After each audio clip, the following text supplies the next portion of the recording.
Hey everybody, Mr. Moffat coming at you again with another APUSH video. This is going to be, should be our last video on Reconstruction. This is topic 5.11, and once again we're taking a look at the final stages of Reconstruction, and how in many ways this was a lost opportunity to try to correct the evils that had kind of served as the reasons for the Civil War in many respects.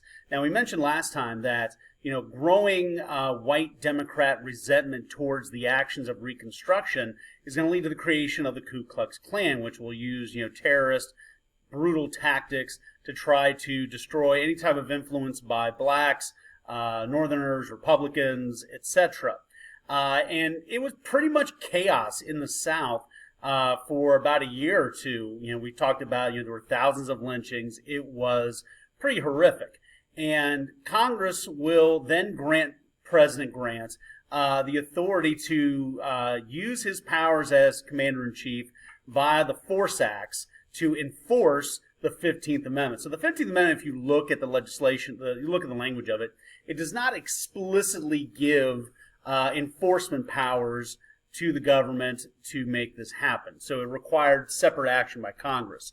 Many modern amendments include that enforcement capabilities already in place. But anyhow, through the Force Acts, we're going to be seeing President Grant use the military to dramatically crack down on the Ku Klux Klan, pretty much eradicates them.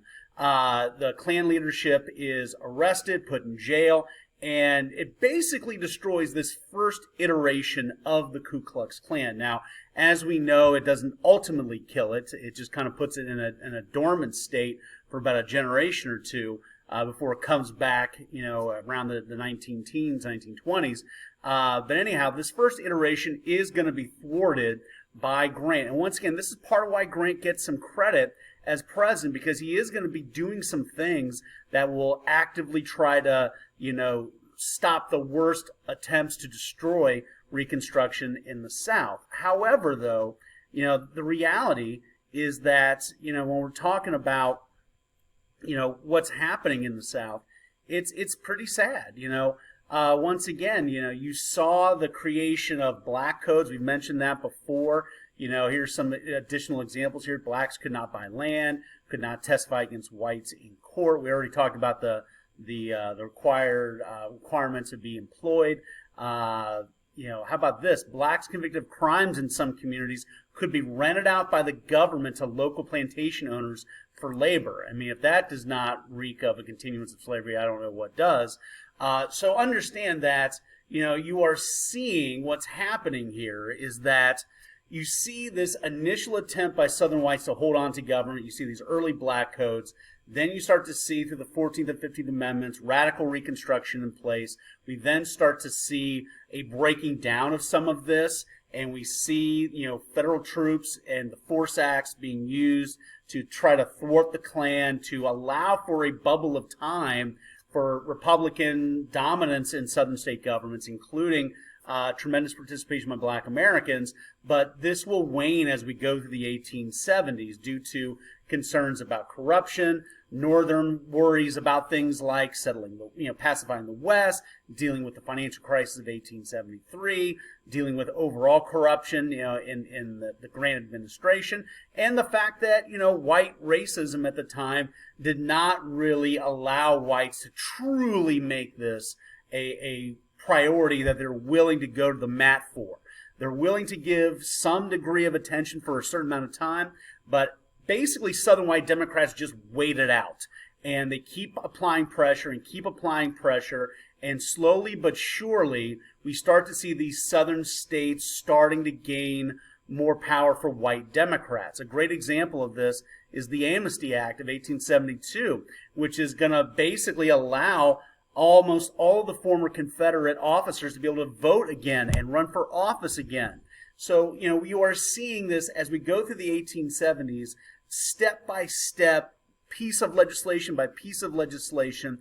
We are seeing the policies of Reconstruction basically being overturned. And note, it's not just Congress, it's not just Southern Redeemer governments, it's also the Supreme Court.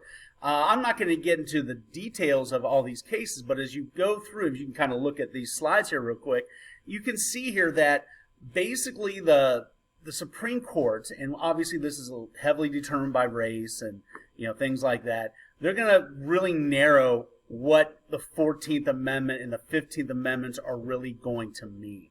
With regards to the 14th Amendments, the idea being is that yes, people that are minorities have a right to equal protection of the law, but that's in terms of protection from state actions, not actions taken by individuals. So, for example, you can, discriminate as an individual, as a private business owner, that you cannot, have the Civil Rights Act of 1875. That's going to be found unconstitutional. The idea being basically that discrimination is legal as long as the government, the state government, is not doing it. With regards to voting rights, you have, this idea that all the 15th Amendment says are two things that you can't deny someone the right to vote on account of being black or conditions of previous servitude.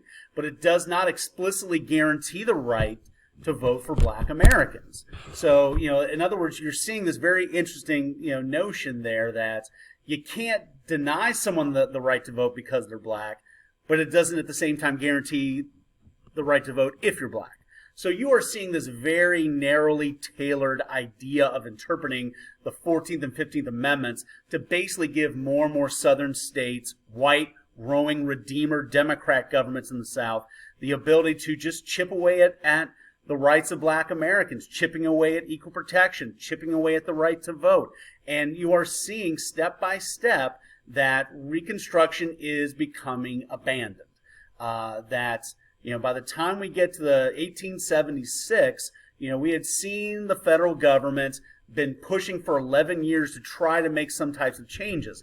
A lot of the congressional leaders that are in Congress when Reconstruction started are no longer there. And so you see, basically, Northern Republicans like Democrats pretty much growing of the idea of we've spent too much time on it. There's other problems to address. They don't really care at the end of the day of making sure that black people are equal in society due to their racist, feelings. So it's just starting to erode.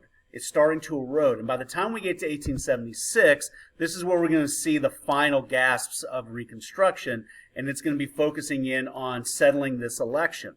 In 1876, you're going to be seeing the Republicans nominate Ohio Governor Rutherford B. Hayes, and on the Democrat side, you're going to see them nominate New York Governor Samuel Tilden. And this is going to be a very, very competitive, close race. By the time we get to 1876, most of the southern states have already been admitted, and many of them have already kind of moved in the direction of white Redeemer governments already.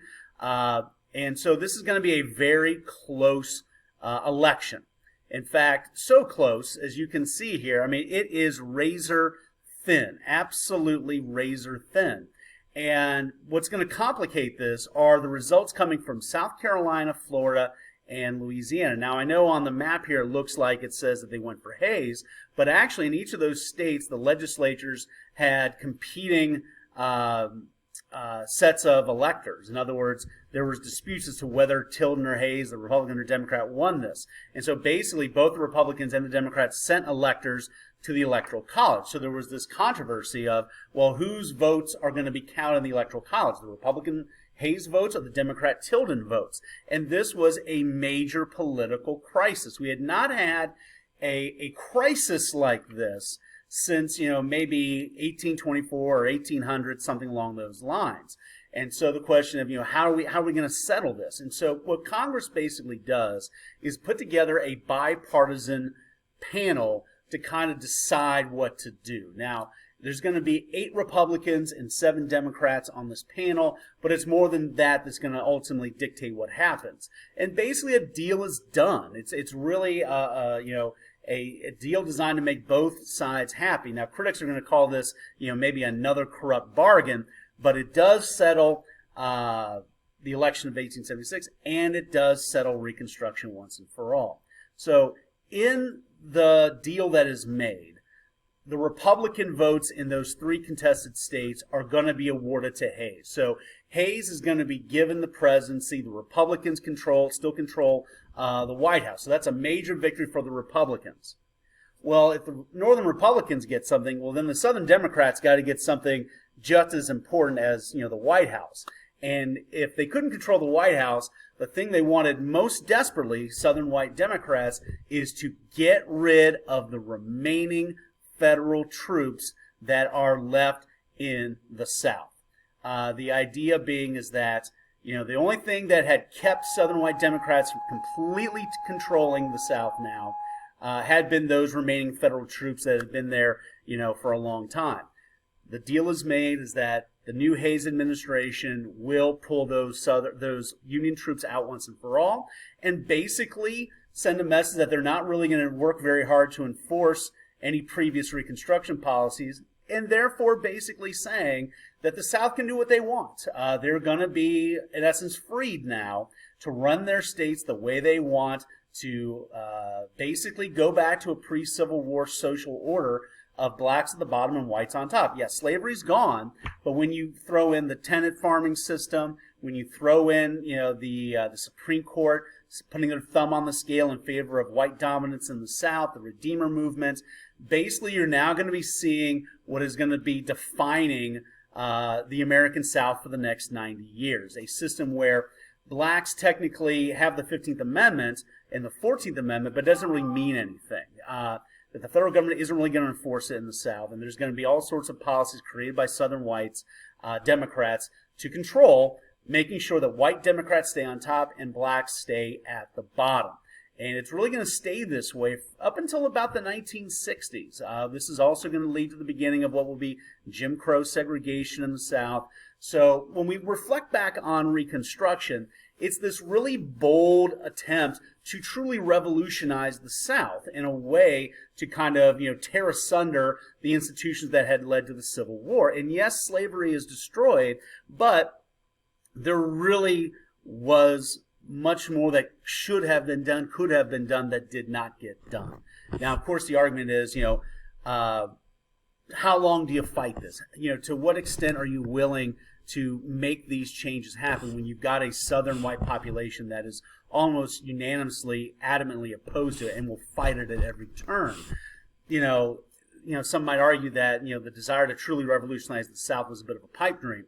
However, though, you had this moment in time, a little bubble of time, where black Americans were starting to gain some rights, starting to gain some opportunities. You had black Americans elected to office in government, including the U.S. Senate, and it just withers away. It just withers away. And in fact, I shouldn't say wither, it just goes away. I mean, as fast as it appears, that's as fast as it disappears. So, it is going to be a very tragic missed opportunity in history. So, with that being said, we will now end Reconstruction and the Civil War era in total. So, we'll see you next time.